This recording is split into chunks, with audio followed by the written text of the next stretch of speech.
Ito na yung main mas Jollibee sa kanto.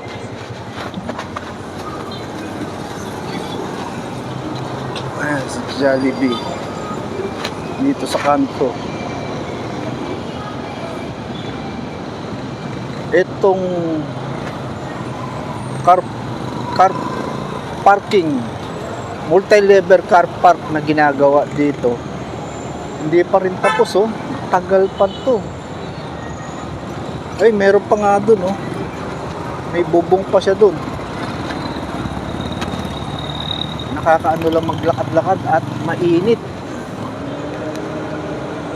Tingnan natin dito. Tawid kaya tayo dito sa kabila. Tingnan natin. Yan yung papuntang Boulevard.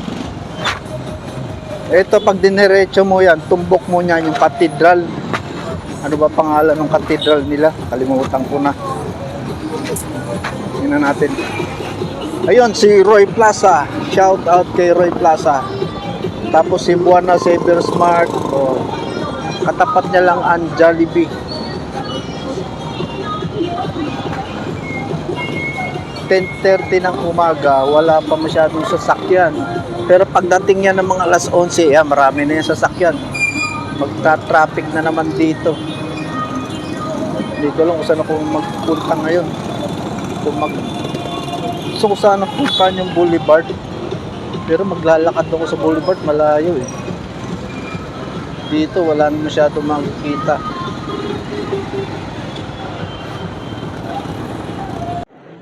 And update tayo dito sa ginagawang multi-level car park. Ito, hindi pa rin tapos. Tingnan nyo. Matatagalan pa to. Andiyan kasi ang palengke. Ang palengke nito malamang sa baba yan. Kasi ang original niyan, yan talaga pwesto ng palengke. Ay makikita nyo doon sa City Central Public Market. Pero ang taas niya, multi-level car park. Pero matatagalan pa to. Baka dumating na ang Pasko, hindi pa to tapos oh. Puro baka lang ginamit. Sana matapos kagad nila yan. Dahil dito sa sentro ng Dipolog, ang problema rito number 1, parking. Kulang na kulang ang parking space. Paunahan sa parking, kung may makita kang slot ng parking, swerte mo para daan mo kagad. Susubukan kong pumunta sa Boulevard.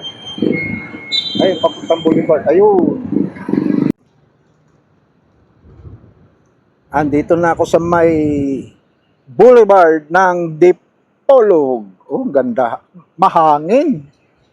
Ang sarap sa dito mistambay oh. Ang lamig ng hangin. Kaya lang, ngayon kasi ko dito sa may ilalim ng puno oh. Mainit. Kung tatambay ka rito, dapat humanap ka ng malilim.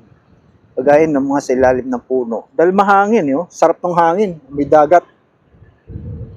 Ay, may fishing boat, oh. Anong ginagawa nun? Sakay galing yun. Ito pa yung ibang fishing boat, oh. Yung, ito nga pala, dito, umpisa na dyan. Yan ang runway. Papunta doon sa airport. Kasi andito lang yung airport. Malapit na yung airport, eh. Kaya hindi ako sigurado kung magamit ko si flip dito. Makapagpalipad ako, baka lumabas do sa screen yung no-fly zone. Tapos mahangin, tingnan yung puno ng coconut to.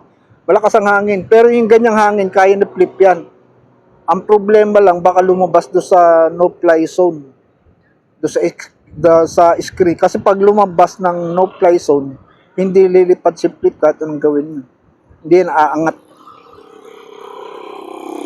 Ano na, alas 11 na ata ngayon. Kaya, painit na ng painit. Iniisip ko, umuwi na lang ako. Kasi medyo malayo-layo pa yung gusto ko sanang puntahan yung I Love Dipolog, nandoon, no? siguro mga less than 1 kilometer rin. Lalakarin ko yun. Malayo-layo pa rin yan. Pero bahala na si Batman.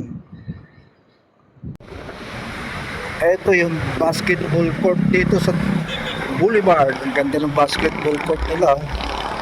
Dalawang court. Tapos yung isa, yung ko yung isa parang sa football ata yan. Yung sa dulo. Malapit na ata ako doon sa may I love Dipolog sign.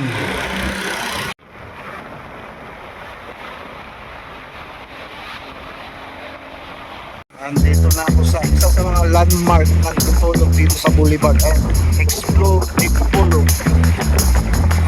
Tapat lang siya ng dagat.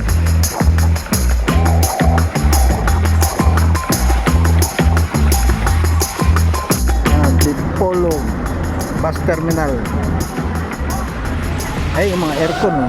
Cagayan, Zamboanga, Osamis, Ordinarian. Yan yung ipil, aircon pala siya, oh.